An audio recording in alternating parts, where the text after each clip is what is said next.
तो चलिए दोस्तों, आइए चलते हैं आज के ताज़ा और बड़ी अपडेट में। लेकिन दोस्तों, अपडेट में चलने से पहले आपको बता दें कि अभी तक आपने इस चैनल को सब्सक्राइब नहीं किया है तो चैनल को सब्सक्राइब कर लें, साथ ही बेल आइकन को भी दबा लें। तो चलिए दोस्तों, चलते हैं पहली और बड़ी अपडेट की ओर। मेक इन इंडिया के लिए मोदी सरकार ने लिया कड़ा फैसला। लैपटॉप, टैबलेट, कंप्यूटर अब आयात होकर नहीं आएंगे।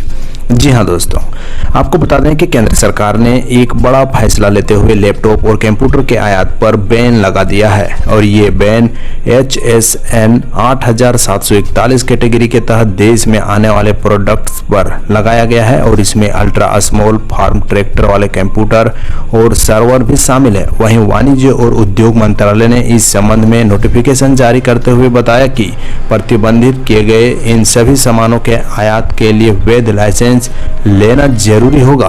साथ ही दोस्तों, आपको बता दें कि चीन के लिए साबित होगा बड़ा झटका। दोस्तों, दरअसल बता दें कि वाणिज्य और उद्योग मंत्रालय के नोटिफिकेशन के मुताबिक HSN 8741 के तहत आने वाले laptop, tablet, all in one personal computer और ultra small form factor computer और सर्वर का आयात तत्काल प्रभाव से प्रतिबंधित किया गया है। और इन प्रतिबंधित सामानों के आयात की अनुमति वैध लाइसेंस के तहत दी जाएगी। इसमें ई-कॉमर्स पोर्टल अथवा पोस्ट या कुरियर के माध्यम से खरीदे गए कंप्यूटर भी शामिल है। और इन सामानों का आयात लागू शुल्क के भुगतान के अधीन होगा। साथ ही दोस्तों, आपको बता दें कि अभी तक HSN 8741 के तहत आने वाले laptop, tablet, all in one personal computer समेत अन्य सामानों का आयात आसान था। लेकिन अब सरकार ने मेक इन इंडिया पर जोर देते हुए इस पर बैन लगा दिया है। और दूसरी तरफ इसे चीन के लिए एक बड़ा झटका माना जा रहा है, क्योंकि वहां का इलेक्ट्रॉनिक्स मार्केट बहुत बड़ा है और इस तरह के इलेक्ट्रॉनिक्स गैजेट बेचने वाली तमाम बड़ी कंपनियां चीन जैसे देशों से ही भारत में सप्लाई पहुंचाती है।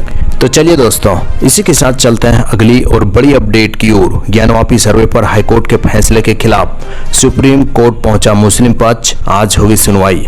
दरअसल दोस्तों, आपको बता दें कि ज्ञानवापी सर्वे पर इलाहाबाद हाईकोर्ट के आदेश के खिलाफ मुस्लिम पक्ष अंजुमन इंतजामिया मस्जिद समिति को सुप्रीम कोर्ट पहुंची है। और याचिका पर शुक्रवार यानी आज सुनवाई हो सकती है। साथ ही दोस्तों, आपको बता दें कि वकील निजाम पाशा ने ASI के सर्वे को रोकने की मांग चीफ जस्टिस DY चंद्रचूड़ के सामने रखी। और उन्होंने कहा कि हमने तत्काल विचार के लिए ईमेल भी भेजा है, जिस पर चीफ जस्टिस ने कहा कि वह इस पर विचार करके जल्द आदेश देंगे।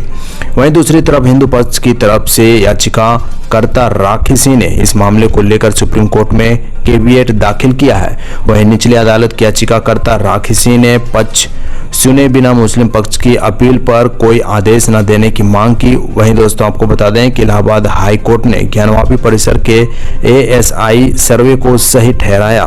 साथ ही ज्ञानवापी के ASI सर्वे पर हाईकोर्ट के आदेश के मद्देनजर यह जानकारी अहम है कि आज सुप्रीम कोर्ट मुस्लिम पक्ष की एक याचिका सुनवाई के लिए लगी है। और यह वह याचिका है जिसमें से हिंदू श्रद्धालु महिलाओं के आवेदन को सुनवाई योग्य ठहराने का विरोध किया गया।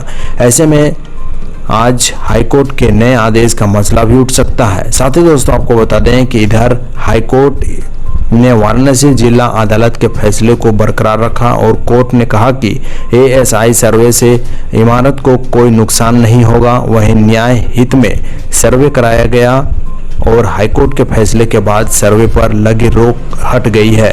साथ ही दोस्तों, आपको बता दें कि अब कभी भी ज्ञानवापी का सर्वे शुरू किया जा सकता है। साथ ही वाराणसी जिला अदालत के फैसले के खिलाफ मुस्लिम पक्ष अंजुमन इंतजामिया मस्जिद कमेटी ने 21 जुलाई को इलाहाबाद हाईकोर्ट में याचिका दाखिल की थी और निचली अदालत ने सर्वे का आदेश किया था। इससे अब हाई कोर्ट ने बरकरार रखा है। तो चलिए दोस्तों, इसी के साथ चलते हैं अगली और बड़ी अपडेट की ओर। हिंसा के बाद नूह गुरुग्राम से पलायन हुए शुरू, बंगाल MP लौटने को हुए मजबूर। जी हां दोस्तों, आपको बता दें कि हरियाणा का नूह 31 जुलाई को हिंसा की आग में झुलसा था और उसमें 2 होमगार्ड और 1 मौलवी सहित 6 लोगों की मौत हो गई। यह हिंसा उस वक्त भड़की जब मेवात में एक धार्मिक यात्रा निकाली जा रही थी। वहीं नूह, पलावल, मानेसर और सोहाना और पटौदी में इंटरनेट बंद कर दिया गया है। लेकिन हिंसा के बाद अब डर का माहौल ऐसा है कि लोग यहां से पलायन करने के लिए मजबूर हो गए। लोगों को अपने परिवार की सुरक्षा को लेकर डर है। साथ ही दोस्तों आपको बता दें कि इधर हरियाणा में 31 जुलाई यानी सोमवार को हिंसा भड़की थी और इस रोज दो समुदाय के बीच टकराव हुआ था और हिंसा की आग में दोनों समुदाय के घर झुलसे। और इतना ही नहीं, हिंसा झड़प में 2 होमगार्ड और एक मौलवी सहित 6 लोगों की मौत हो गई। वहीं सीएम खट्टर कह चुके हैं कि पुलिस हर व्यक्ति की सुरक्षा नहीं कर सकती है। आलम यह है कि जहां हिंसा हुई वहां पलायन का दौर शुरू हो चुका है। पलायन करने वालों में हिंदू और मुसलमान दोनों ही शामिल हैं और इन लोगों का कहना है कि अब यहाँ डर लग रहा है और अभी यहाँ रहने लायक हालात नहीं बचे। परिवार की बेहतरीन के लिए यहाँ से जा रहे हैं और भविष्य में अगर हालात सुधरते हैं तो हम वापस आ सकते हैं। वहीं पलायन करने वाले परिवार नूह और गुरुग्राम के रहने वाले। साथ ही दोस्तों आपको बता दें कि इधर नूह से शुरू हुआ हिंसा का दौर गुरुग्राम तक पहुंचा और गुरुग्राम के सेक्टर 70A में एक झुग्गी में रहने वाले रहमत अली ने कहा कि मंगलवार की रात कुछ लोग मोटरसाइकिल पर आए और हमें धमकी दी गई कि अगर हम वहां से नहीं गए तो वो हमारी झुग्गी में आग लगा देंगे।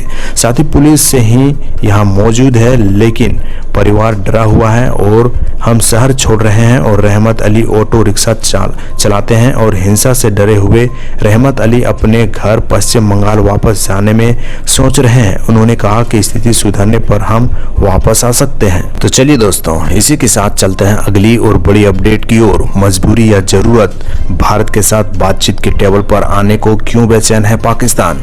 जी हां दोस्तों, आपको बता दें कि पाकिस्तान के प्रधानमंत्री शहबाज शरीफ ने भारत से बातचीत की पेशकश की है।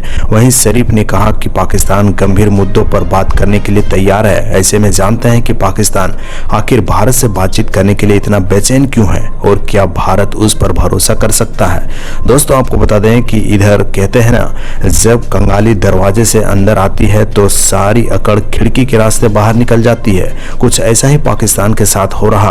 अब जब पाकिस्तान बुरी तरह से आर्थिक तंगे से जूझ रहा तो ऐसे में उसने भारत से बातचीत की पहल शुरू की है। साथ ही दोस्तों आपको बता दें कि पाकिस्तान के प्रधानमंत्री शहबाज शरीफ ने भारत से बातचीत की पेशकश की है और शरीफ ने कहा कि हम सबसे बात करने के लिए तैयार हैं और यहां तक कि अपने पड़ोसी के साथ भी।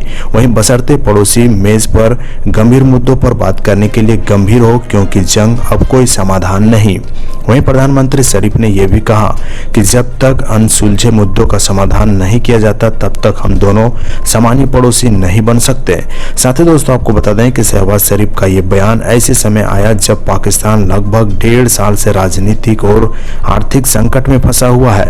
वहीं शहबाज शरीफ इससे पहले भी भारत से बातचीत की पेशकश कर चुके हैं। और साथ ही दोस्तों आपको बता दें कि फिलहाल इस बात की कोई गुंजाइश नहीं है कि इसी साल जून में दिल्ली में एक कार्यक्रम में विदेश मंत्री एस जयशंकर ने कहा था कि आतंकवाद को किसी भी हाल में मंजूरी नहीं दे सकते। हम नहीं चाहते हैं कि पाकिस्तान के साथ बातचीत का आधार आतंकवाद हो। साथ ही दोस्तों आपको बता दें कि जयशंकर ने कहा था कि जब तक सीमा पर आतंकवाद खत्म नहीं हो जाता तब तक पाकिस्तान के साथ सामान्य संबंध संभव नहीं है। और इससे पहले मई में जब पाकिस्तान के विदेश मंत्री बिलावल भुट्टो एससीओ के विदेश मंत्रियों की बैठक में शामिल होने भारत आए थे तो जयशंकर ने उन्हें आतंकी इंडस्ट्री का प्रवक्ता बताया था। और जयशंकर ने तब भी कहा था कि आतंकवाद के पीड़ित और साजिशकर्ता एक साथ बैठकर बातचीत नहीं कर सकते।